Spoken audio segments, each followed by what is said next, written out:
registrar uma vibração, acredita inexistente e a nega.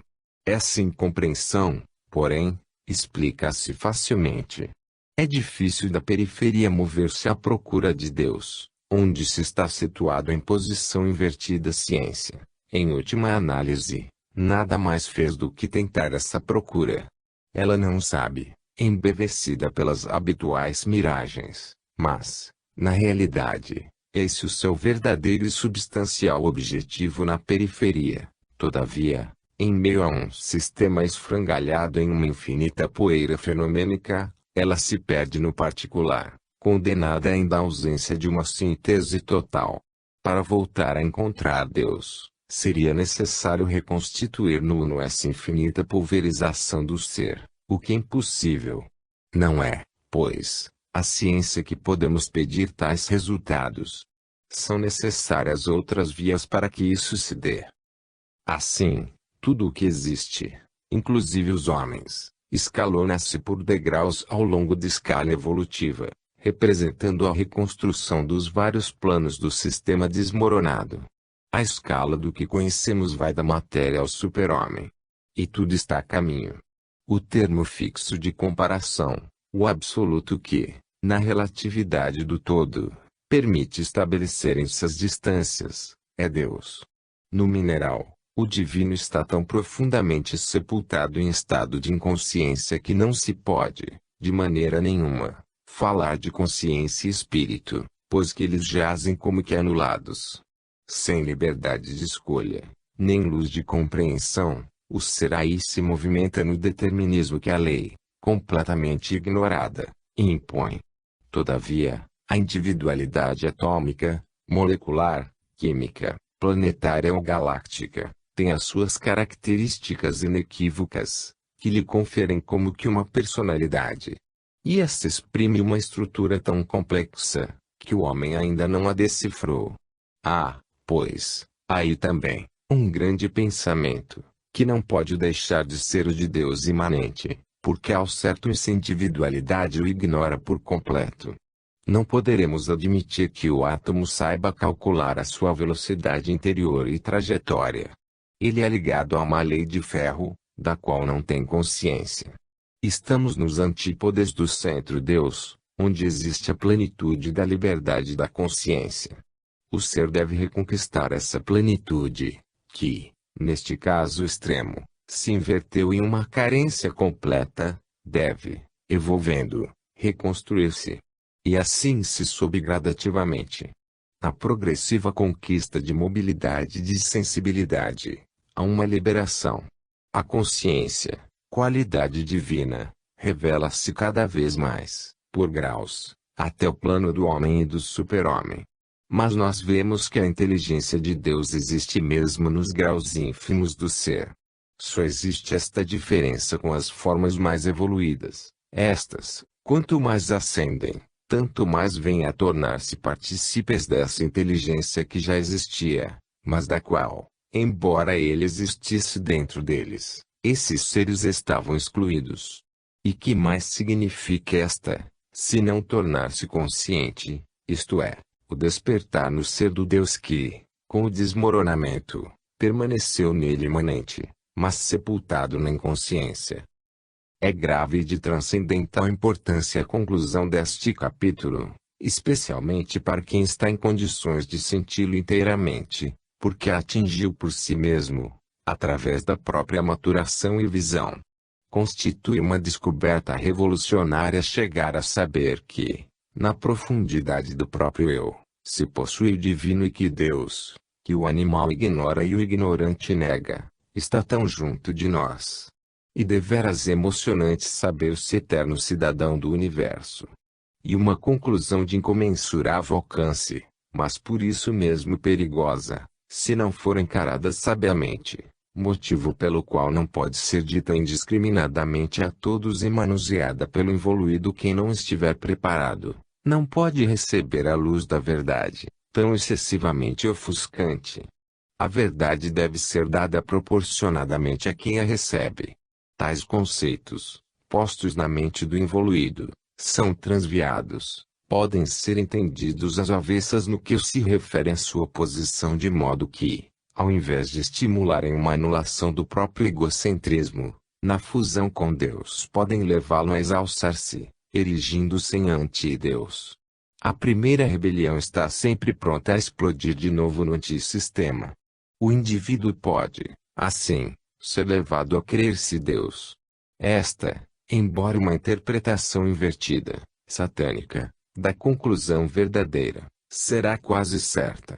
E por esta razão que o conhecimento de um fato de tal alcance, como é a presença do divino em nós, é vedado à maioria, enquanto não houver alcançado o grau de evolução necessário. Ai de quem entender em sentido inverso a presença de Deus em nós, porque, então, tudo isto, ao invés de servir para a ascensão, contribuirá para a descida ainda maior. O místico jamais se ensoberba com essa descoberta, pelo contrário, vê nela um motivo a mais de obediência e humildade. É necessário fazer Deus crescer em si, não pelo caminho oposto da exaltação do eu. Deus está em nós como princípio de amor, para que façamos dele o nosso centro, e não para que façamos de nós um centro contra ele. Então Deus se negará cada vez mais, em lugar de dar-se, e o ser precipitar-se-á ao invés de subir. Estamos na Terra, em um reino periférico do antissistema, onde é comum subverter a verdade no erro. Assim é fácil, neste reino, conferir à nossa fé e intuição da imanência de Deus uma interpretação de panteísmo impessoal, confundindo com o unilateral, que exclui de Deus o aspecto pessoal e transcendente. Esta foi efetivamente a interpretação que emprestaram aos volumes precedentes, especialmente em A Grande Síntese, da qual este e os demais tomos não são mais do que o desenvolvimento e a explicação. Ora, Deus está em nós, como presente em todos os seres, porque sem Ele nada pode existir, é uma certeza, uma realidade que jamais poderá renegar quem a atingir por intuição.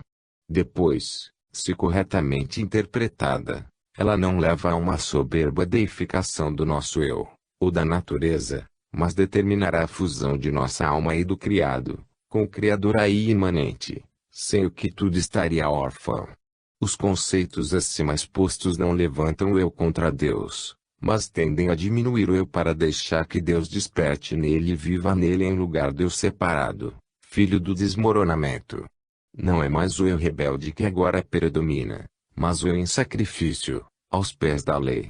Os últimos serão os primeiros, isto é, quem quiser ser o primeiro no sistema, deve ser o último no antissistema, ou seja, servo do próximo, não em soberba, mas em obediência e humildade. Desta maneira não se aumenta a cisão, mas a unificação, não se caminha para o triunfo do eu, mas de Deus. É evidente que a via acima traçada não é a que leva a Satanás, mas a que conduz a Deus. E assim é evidente também o que diz o Evangelho sobre a necessidade de decidir-se na escolha, porque não é possível servir a dois senhores ao mesmo tempo, isto é, prosperar concomitantemente no sistema e no antissistema. Se quisermos realmente vencer, é de nosso interesse seguir o primeiro e não o segundo. É natural, pois, que Cristo e o mundo sejam inexoravelmente inimigos, mas também que Cristo, Senhor do sistema, vença o antissistema. Cristo não sofreu porque fosse fraco ou vencido, como acreditou a estupidez dos seus algozes, mas em razão de livre e deliberado sacrifício de amor. A paixão de Cristo se situa logicamente no plano de salvação do universo, no plano da reconstrução do sistema com o antissistema em que ele desmoronou. Senhor deste plano, desdenhando os pobres meios humanos de ataque e defesa, Cristo, o Cordeiro pacífico e inerme, venceu o mundo. 16. A prece. E natural que, para quem chegou à grande descoberta do tu habitas em mim, tu moras em mim, a vida espiritual se transforme. Nos volumes anteriores temos contraposto, nos campos mais díspares, as manifestações do tipo biológico evoluído às do involuído. Observemos agora como este mais adiantado ser humano, ao qual pertence o futuro, se conduz nas suas relações para com Deus. O nosso mundo e a sua ciência não se ocupam, embora seja ele o problema central do ser, da maneira como pôr-se em contato com a fonte suprema e atingir as fontes da vida. Podemos agora indagar: as formas de manifestação espiritual praticadas pelas grandes massas serão adaptadas a quem sente Deus como acima descrevemos. É evidente que a vida espiritual ligando-se ao infinito e sendo, pois, susceptível de evolução, a grande maioria tenha feito dela um tipo de expressão que indica o seu nível de desenvolvimento e se lhe adapte. Assim é para todas as coisas. Por exemplo, a guerra, assassínio legalizado, subsistirá enquanto o homem, evoluindo, não passar a uma forma de atividade biologicamente construtiva e superior. A lei nos dá sempre, segundo o nosso grau de evolução, aquilo que merecemos. Ora, o evoluído, biologicamente mais avançado, não pode manifestar a sua vida espiritual da forma que a maioria criou para si. A parte a má fé de pseudos super-homens que, presumindo-se iluminados, pretendem evadir-se das formas comuns, mas incapazes de qualquer vida espiritual no seu íntimo. A discrepância acima referida pode nascer. Quanto mais se avança, porém, tanto mais se penetra nas realidades espirituais e tanto mais a forma perde importância e ganha substancial essência. Quanto mais se progride, tanto melhor se compreende, mais tolerantes nos tornamos para os irmãos menores, que são incapazes de conceber. E por isso jamais há luta nestes casos, ainda que seja só polêmica.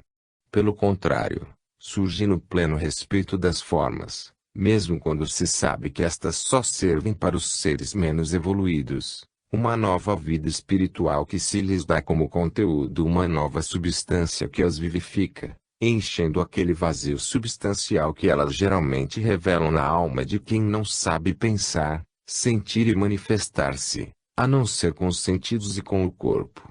Surge, em outras palavras, o culto interior, dirigido também no rito ao espírito e que foge às manifestações religiosas rumorosas e profanas, que mais atraem as multidões. O culto interior é um estado de alma que pode subsistir em qualquer forma, mesmo nas comuns, mas que não se exaure em manifestações físicas e vocais ou impressões sensoriais, e que tende a atingir no fundo do espírito a sensação da presença de Deus.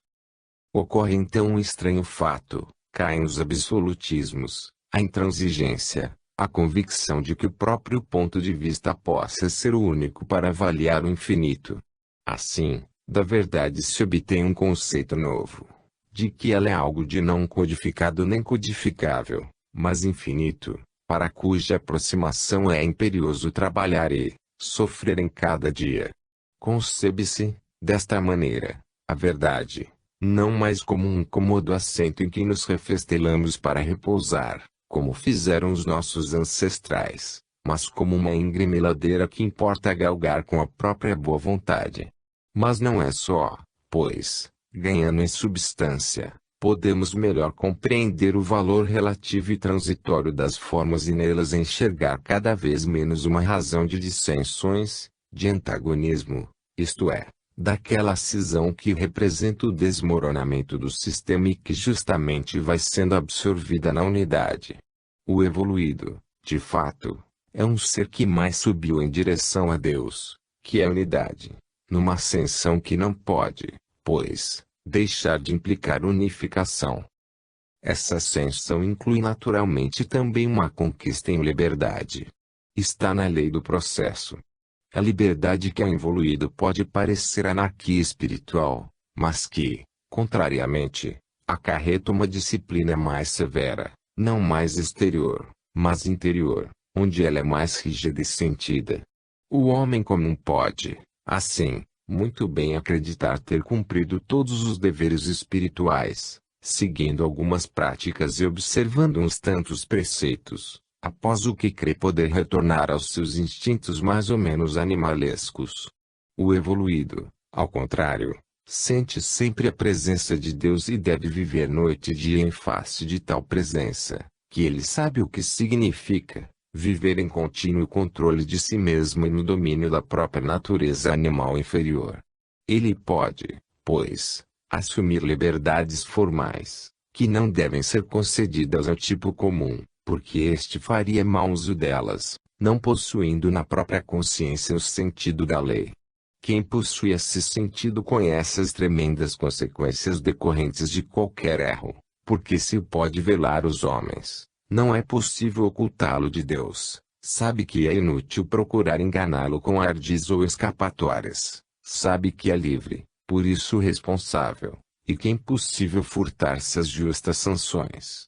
Se é verdade que a indivíduo mais evoluída se podem permitir mais liberdades formais, é porque também menos liberdades substanciais ele se permite.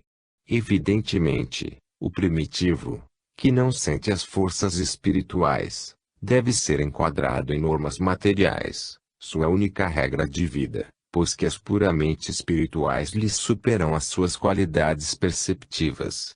Na evolução da vida espiritual sobrevém a inversão que comprovamos na ascensão da matéria para o espírito, ou seja, uma desmaterialização, mercê da qual, quanto mais se conquista em substância, vale dizer, em verdadeira espiritualidade, tanto mais perde a forma e importância.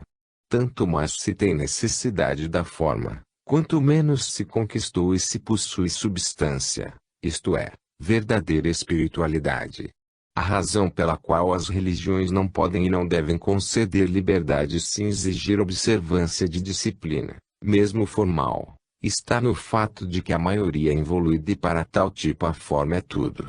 Suprimida a expressão material, única capacidade de manifestação, nada mais fica.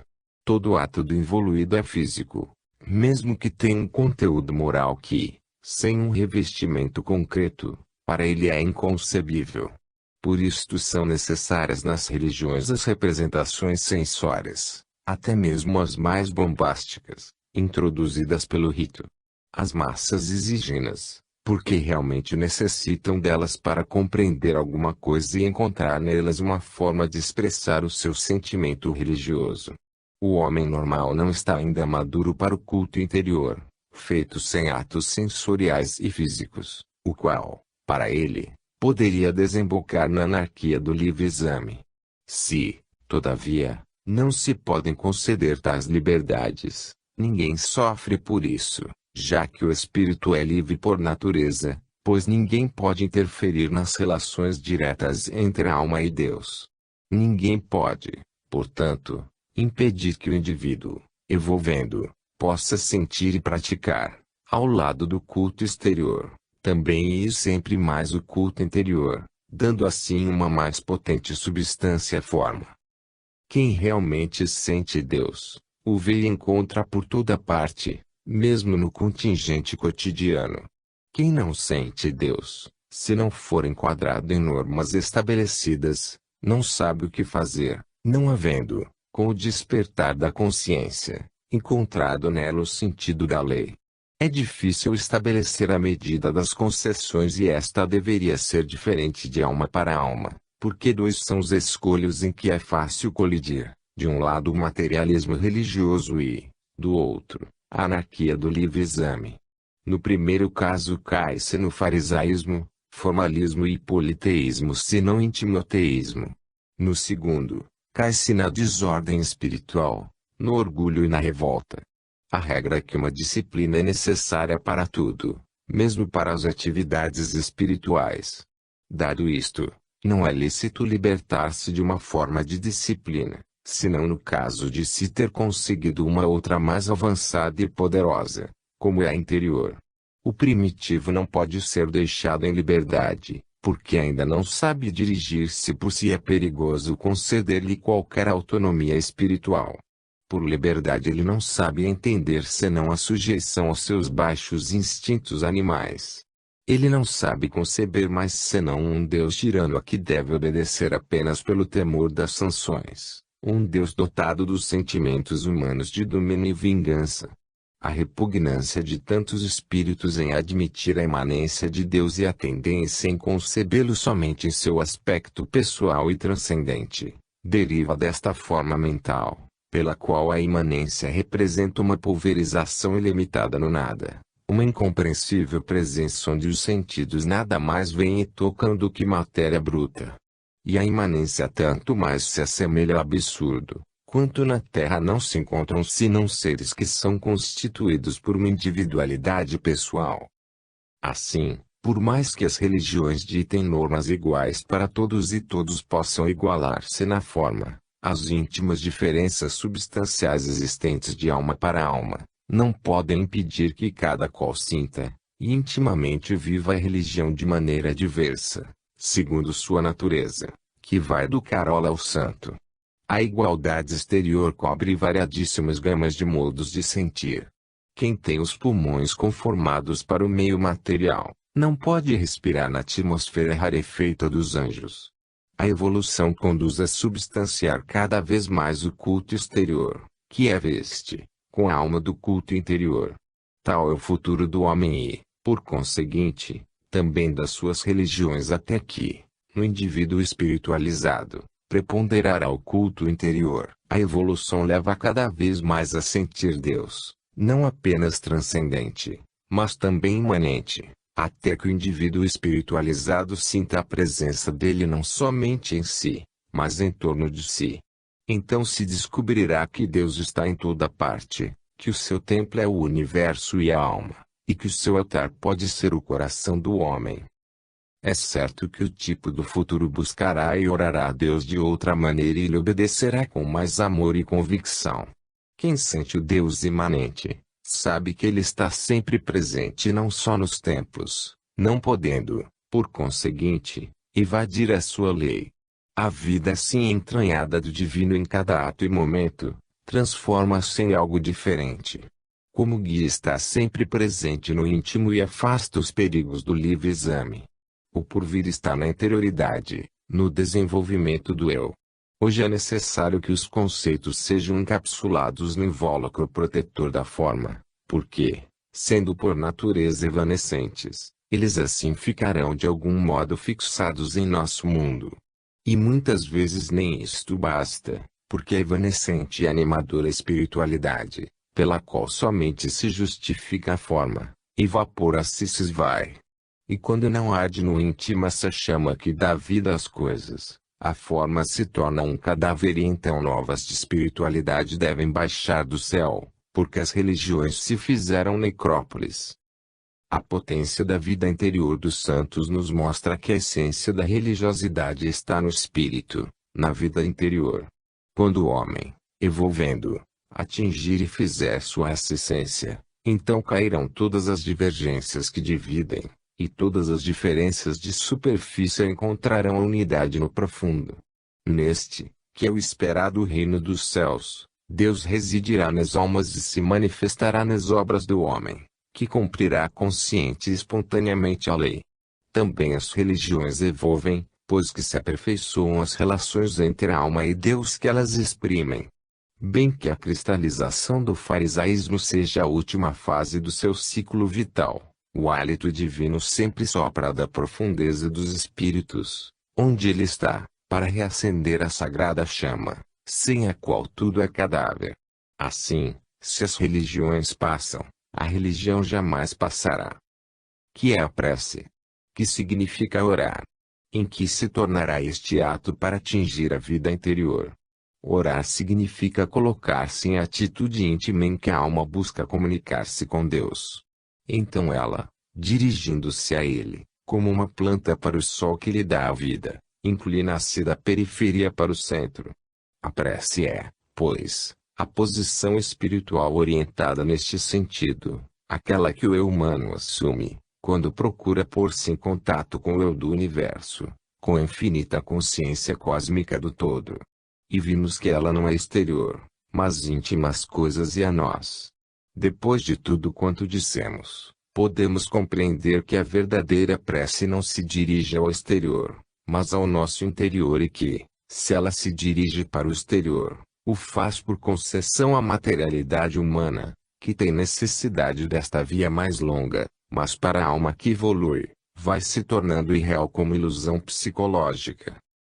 A prece é um anelo da alma instintivamente ansiosa por reencontrar Deus. Corresponde a uma necessidade de evasão e de ascensão, é a ânsia de luz que o cego busca distendendo os braços, é o anseio pela felicidade e conhecimento perdidos. A prece se faz grito de invocação no perigo e na dor clamando pela salvação, transmudase no abandono entre os braços pródigos da lei que nos dá paz e repouso. Explode no pranto de nossas culpas, que mais ainda nos arredam de Deus, ou modula-se no canto de gratidão pelo amor e alegria recebidas. Ela se plasma, se configura, em cada ato de nossa vida, em cada atitude de nosso espírito. Então, cada qual a seu modo, nós confessamos todo o nosso de pobres criaturas perdidas no abismo da queda, no turbilhão da vida infinita. Aprisionados no mistério, confessamo-nos quais somos, como podemos, com o que somos, ao único que tudo sabe e que pode, por conseguinte, tudo compreender. Os modos de orar são muitos e diversos, ainda que a forma que os reveste possa ser igual para todos, porque cada ser está diante do absoluto apenas como um pobre relativo, que não sabe além do seu eu particular e não sabe, pois, dizer a Deus o que ele sente é. A mente do pensador penetrará o infinito, a da pobre velhinha pedirá a graça para sua casinhola e para o netinho. Apesar disso, não obstante a acentuada diferença de substância espiritual velada sob as mesmas fórmulas da regra, cada oração possui sempre um fundo inconfundível, comum a todos os outros, o mesmo anelo para com o divino. Qualquer seja a posição do indivíduo em face de Deus, ela é sempre uma aspiração, débil e indistinta, ou poderosa e consciente para o infinito. Ela representa sempre um apelo à presença de Deus e um brado da profundeza para reconduzir o eu, além de todas as ilusões da forma, a esta grande realidade do espírito. Deus.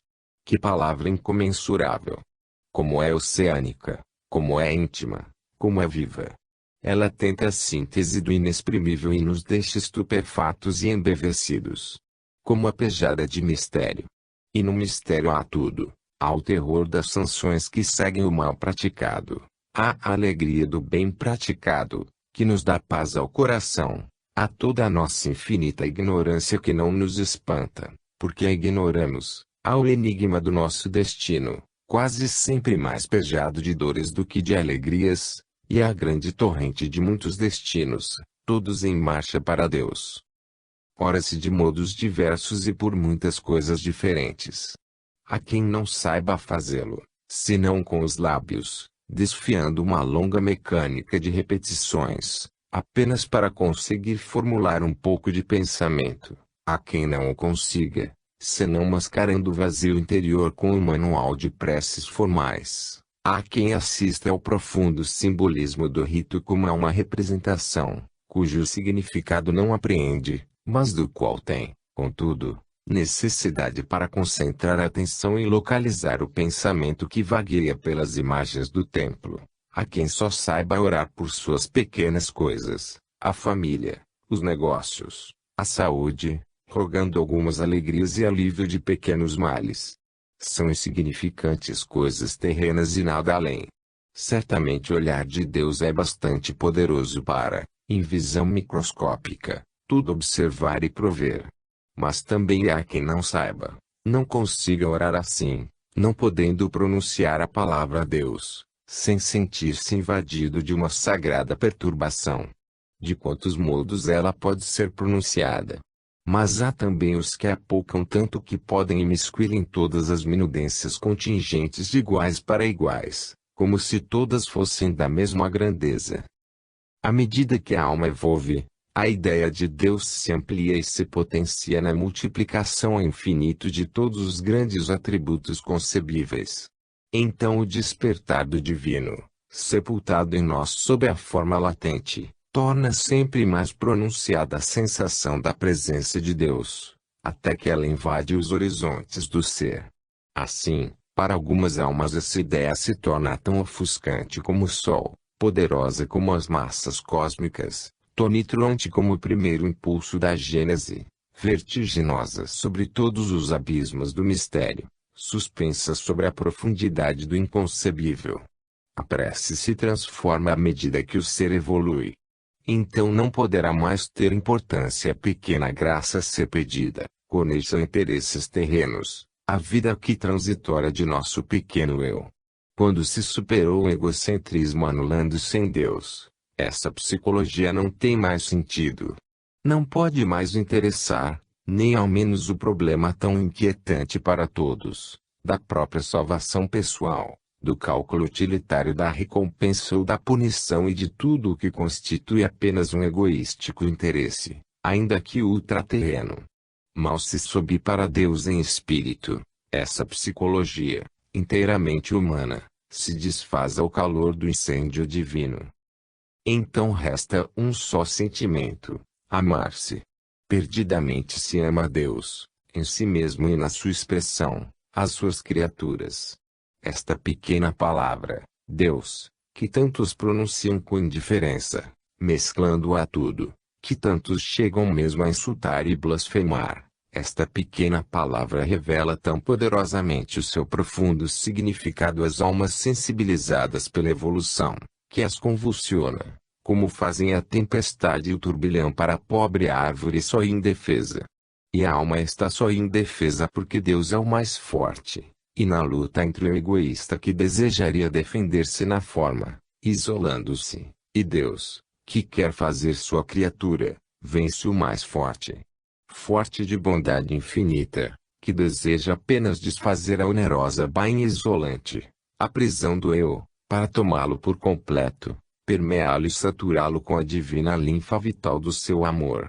É o bem que quer triunfar e que, para benefício da criatura, usa da violência, sacode-a e a convulsiona, a fim de que o divino, oculto nas suas profundezas, desperte nela sob a forma de consciência, e assim a alma reencontra Deus. Há tão potentes contatos com Deus, a prece abre a porta para as almas amadurecidas, uma prece que se torna qualquer coisa de estranho para o homem comum.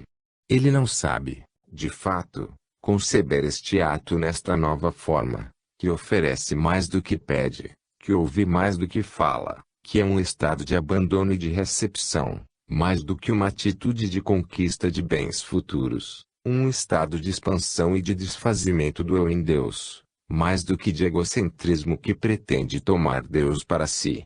Como se vê, trata-se de atitudes opostas, porque ao se passar para um plano superior de vida, tem-se uma verdadeira inversão de valores. Não se pode pretender que o homem comum ore assim. Entretanto, esta é a verdadeira prece, a que nos põe em contato com Deus, a única em que se ouve a resposta e com que se pode estabelecer um colóquio. A comum é um monólogo, uma exposição de desejos, sem conhecimento de confirmação. Ela nos deixa a sensação de estarmos sós, diante do mistério, que emudece. Deus permanece, então, um enigma, o inatingível transcendente, que não é imanente entre nós. Assim se explica, como acima dissemos, a repugnância de algumas almas em admitir a imanência dessa oração superior, feita com o espírito e não com o corpo, nos fala o Evangelho, Mateus 6, 5-8, quando orardes, não sejais como os hipócritas que gostam de orar de pé nas sinagogas e nos cantos das praças, para serem notados pelos homens. Digo-vos, em verdade, que já receberam a sua recompensa. Mas tu, quando orares, entra no teu quarto, feche a porta e ora a teu pai em secreto, e o teu pai, que vê em secreto, te dará recompensa.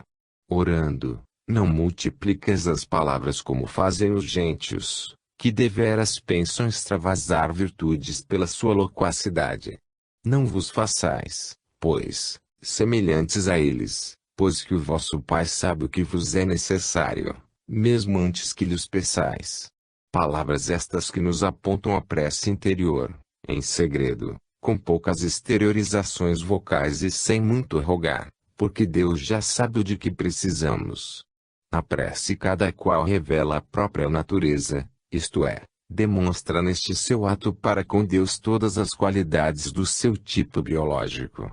O involuído não pode orar senão como involuído. Ele se faz centro de tudo. Para este ato ele transportará, pois, a sua normal psicologia de luta e de interesse, feita de cálculo e desejosa de entesourar, mesmo no espírito. Para ele é inconcebível um absoluto desinteresse em não lutar para arrebatar alguma coisa. E ignora que a ascensão espiritual consiste exatamente no oposto dessa psicologia que a alma evoluída se reconhece justamente por essa atitude diversa. O homem comum, ora, encerrado na couraça do seu egocentrismo que lhe parece uma defesa, quando é uma prisão.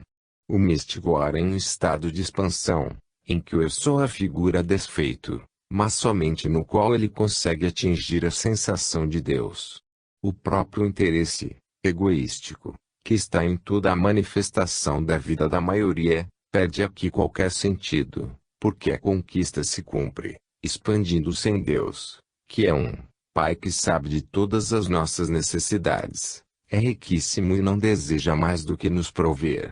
O entesouramento não tem mais razão de ser, quando o eu expandindo se perde no eu cósmico, que é senhor de tudo e conosco tudo compartilha. A prece alcança, então, vastidão cósmica e profundidade transcendental, torna-se um turbilhão que arrebata, sublimando em alta tensão toda a potência da inteligência e do coração, até fazer-se êxtase.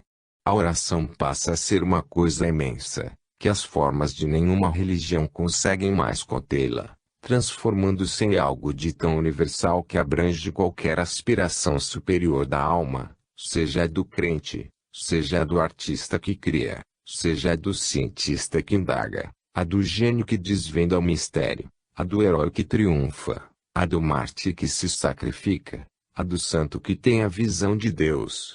Neste nível tudo se muda em prece, no avizinhamento de Deus pela alma, em que a criatura olha o Criador e lhe estende os braços, sequiosa por dilatar-se e fundir-se nele, do pequeno consciente individual no infinito consciente cósmico.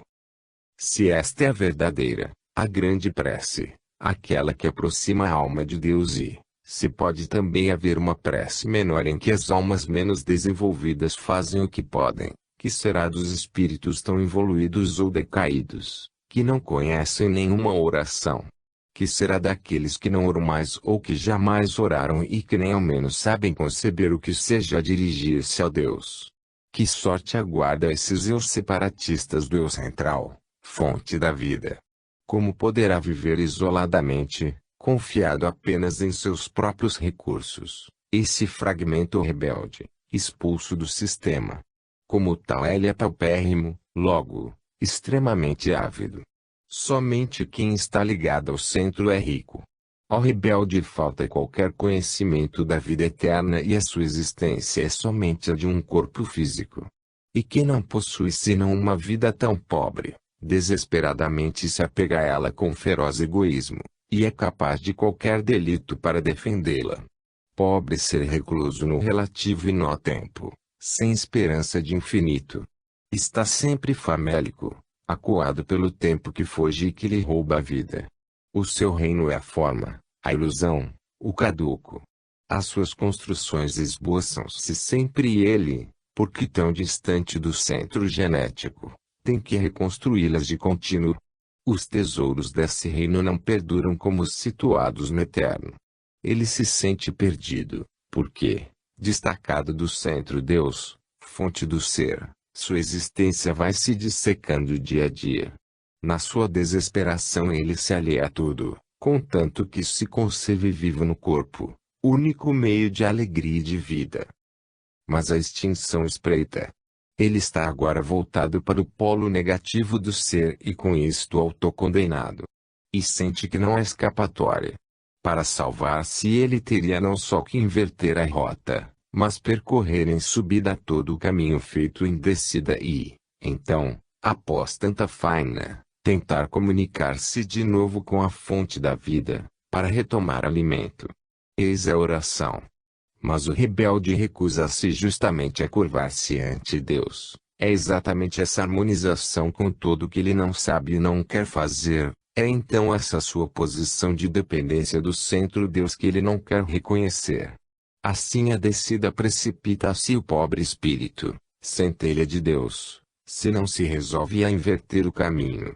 Então de delito em delito e de desesperação em desesperação, em agonia de alma, gradativamente tende a extinguir-se em nada, porque insistir no erro e assim confirmar a revolta, define a sua vontade de ser autodestruído. Se depois, ele pode obstinar-se em persistir, laborando inteiramente em seu dano, essa é uma possibilidade teórica que já examinamos no capítulo X, a teoria do desmoronamento em suas provas. O ateu, negando a Deus, nega a si próprio. Deus não pode ser atingido pela negação do ateu. E golpeado apenas quem nega. Negando a fonte da vida em Deus, ele não saberá, nem conseguirá mais alcançá-la. Negando a vida depois da morte, ele permanecerá inconsciente e não terá sensação de vida após a morte.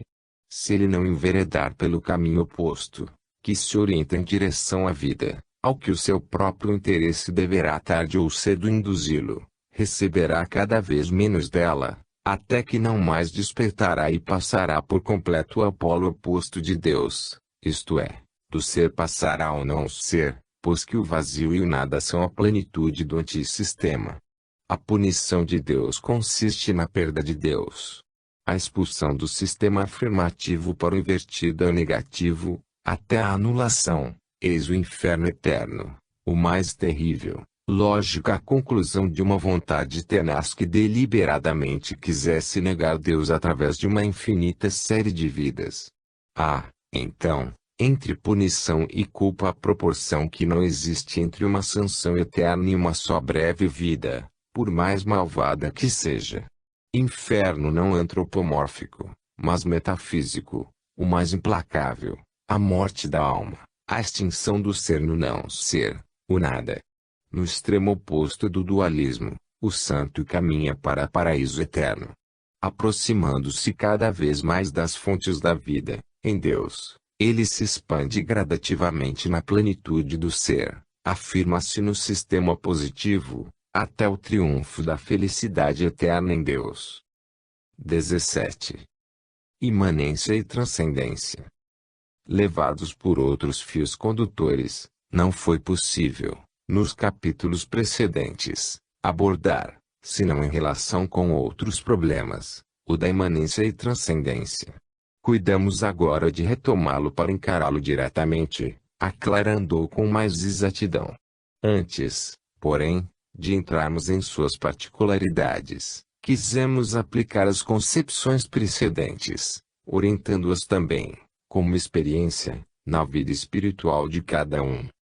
Voltemos às primeiras origens, que já exploramos no início do capítulo 15, a procura de Deus.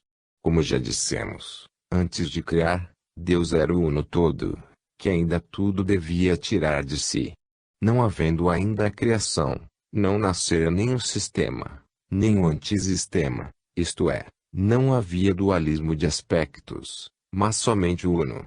Com a criação, o uno se distinguiu em criador e criatura, então puramente espiritual, e nasceu o sistema. Mas com a queda ele se dividiu em dois, sistema e antissistema, em que a criatura espiritual caiu na prisão da forma, ou corpo. Ora, acima de tudo isto, permanecerá o uno no seu aspecto absoluto, que, além de qualquer criação ou manifestação. Este é o Deus no seu aspecto transcendente, sem dualismo, acima dele, invulnerável e perfeito. Deus, no seu aspecto imanente, não poderia existir a não ser em algo que não constituísse ele mesmo, porque é óbvio ser imanente em si mesmo. E Deus imanente se encontra na criação, quer no sistema conservado íntegro, onde ele está em sua perfeição, quer no antissistema desmoronado, onde ele, por amor, desceu à imperfeição, para reconduzi-lo à perfeição originária. Mais exatamente, a imanência e o dualismo transcendência, imanência nasceram no ato da criação. Somente se costuma chamar imanência a presença de Deus no nosso universo decaído, porque somente este percebemos, ao passo que a imanência abrange também o universo feito de puros espíritos, conservado perfeito. Em outras palavras, a imanência não é senão a permanência do Criador na sua criação, pelo que Deus permaneceu presente, quer no sistema, quer no antissistema. A coordenação destes conceitos, observando-os agora frontalmente e não, como nos capítulos anteriores, em perspectivas oblíquas, em função de outras visualizações, aclarará melhor o nosso pensamento. A transcendência é, pois, o princípio de natureza abstrata, que no aspecto imanência descerá as formas para animá-las, mas que, como aspecto transcendência permanece inalterado, acima de qualquer criação.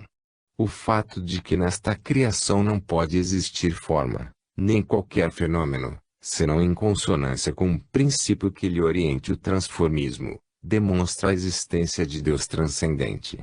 E o fato de que o princípio transcendente não pode atuar a não ser assumindo forma em qualquer ser ou processo fenomênico, revela a existência de Deus imanente. É que o transcendente dirige o imanente. É o perfeito que guia o imperfeito, para levá-lo à perfeição. Eis a razão e o íntimo significado do fato que verificamos em nosso universo, isto é, que ele está em evolução, ou seja, é uma imperfeição que caminha para a perfeição. Assim se explica como o universo se mantém e não pode, em razão de sua estrutura, manter-se, a não ser pela presença nele de um contínuo impulso criador. Assim se explica também a individualização do ser em infinitas formas, pré-estabelecidas segundo esquemas abstratos, que não existem no contingente, a não ser na última fase da sua expressão material. Onde estarão elas antes de manifestar-se, senão no transcendente, que com elas se põe em contato através do imanente. Quem estabelece no tempo os ritmos de adolescência e velhice, a duração da vida de cada tipo, o seu limite de desenvolvimento orgânico. Deus, pois, não apenas no princípio criou seu universo de um estado de nada relativamente ao novo estado, não somente com o seu primeiro impulso de origem a gênese, mas permaneceu depois nesse universo, não exteriormente, mas intimamente, continuando incessantemente a criá-lo com a sua presença. Esclarecemos, no fim do capítulo 13, em princípio erat verbum, as razões e as origens dessa imanência. Ela é devida ao princípio fundamental da criação, o amor, pelo qual um verdadeiro pai não abandona jamais o filho, faça-lhe o que quiser, e, justamente para salvá-lo, segue-o em qualquer desventura em que ele tenha recaído, livremente, porque assim o exige o amor.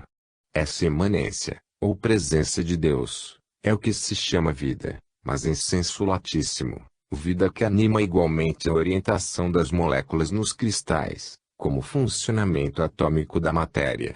Tirai de tudo o que existe essa vida, que representa a imanência de Deus, e o universo recairá no nada, isto é, em um estado de não ser relativamente ao atual. Deus não criou, pois, como o faz o homem, mas de uma forma muito mais profunda, isto é, não lavrou a sua obra de fora, para depois destacar-se dela, mas de dentro, para nela permanecer indestacavelmente.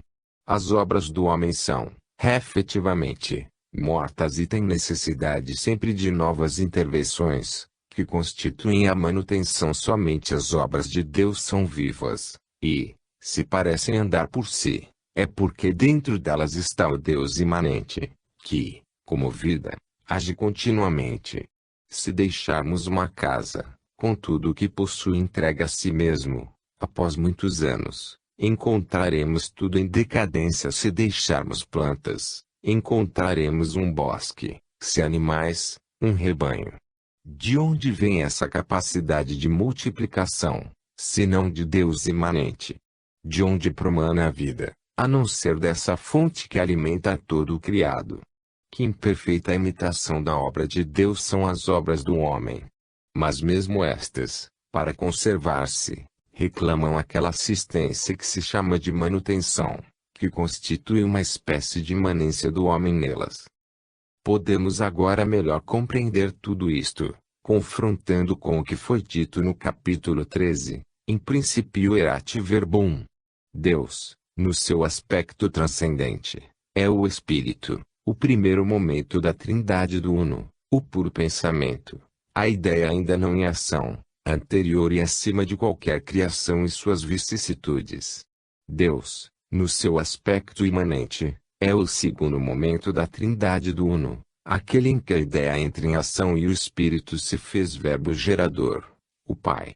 Do Pai deriva o terceiro momento, a criação, que era que permaneceu perfeita nos espíritos puros, o sistema, que era desmoronada na imperfeição da forma material, o antissistema. A imanência, surgida no segundo momento com o ato criador, que o conduz ao terceiro, a obra realizada, revela-se nesta. E nela vemos que o aspecto de imanência existe e tudo rege. A forma concreta de tudo que existe em nosso universo, não é mais do que a expressão de tal imanência. Em outras palavras, o Filho é a expressão do Pai. Não que o nosso universo físico seja o Filho, mas como forma material ele é a expressão e a manifestação da atividade genética do Pai aí imanente, a qual é um momento derivado da ideia situada no Espírito. Eis o todo coligado em estreito monismo, desde o Espírito, origem de todas as coisas, a todas as coisas dele originadas.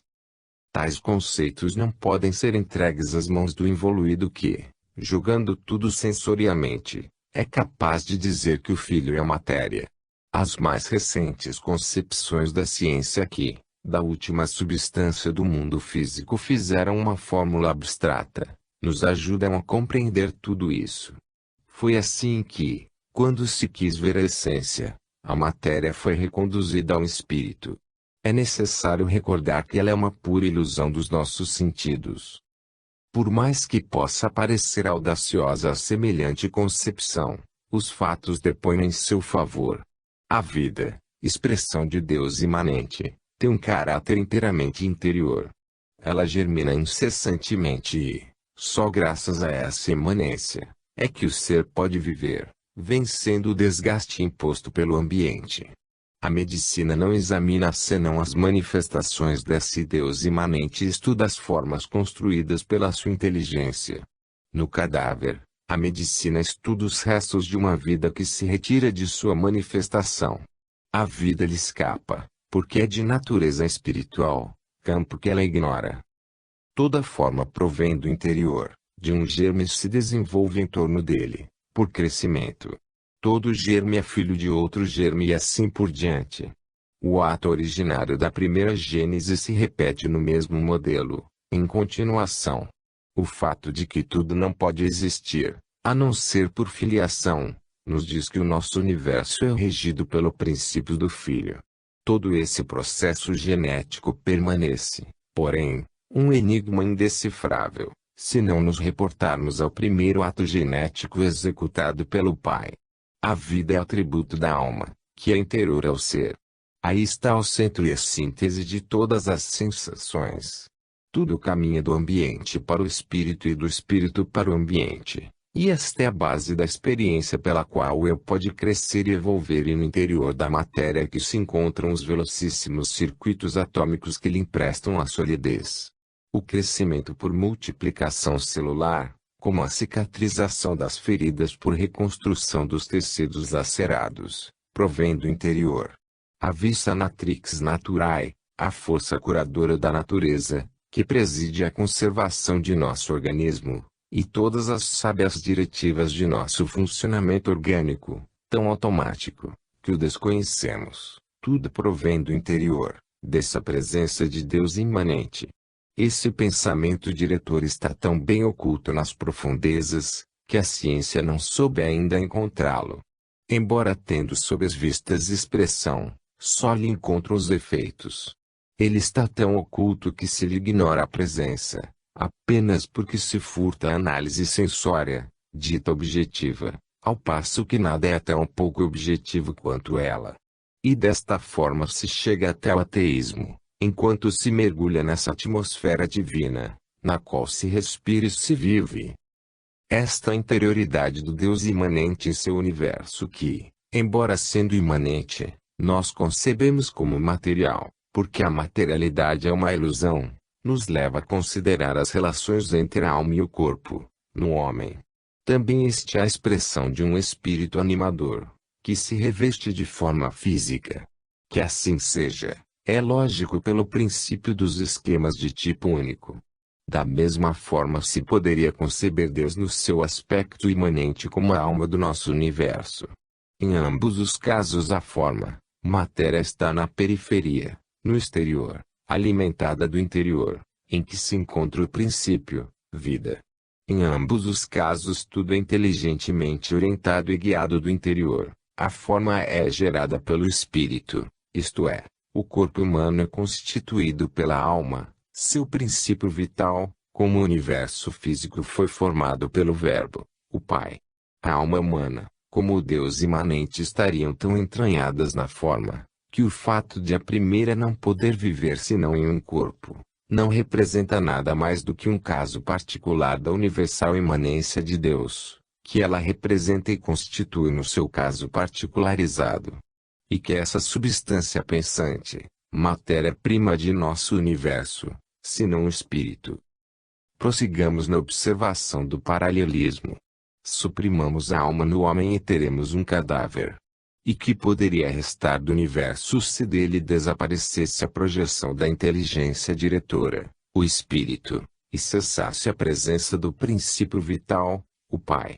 E semelhantemente, ao fim da existência na forma, a alma humana se retrai para o interior da sua manifestação, como o Deus imanente, ao término da vida do cosmo, retrair-se-á para o íntimo dessa sua manifestação, para coincidir no fim do ciclo, como já dissemos, com o ponto de partida, o Deus no aspecto transcendente. E assim como todo o universo, evolvendo, exprime o gradual retorno da imanência à transcendência, assim também em cada morte, se a alma evolui, ela cada vez mais se avizinhará do Deus transcendente, o perfeito do qual se avizinha gradativamente à imperfeição, para alcançar, na fonte primeira, nova energia para uma nova vida.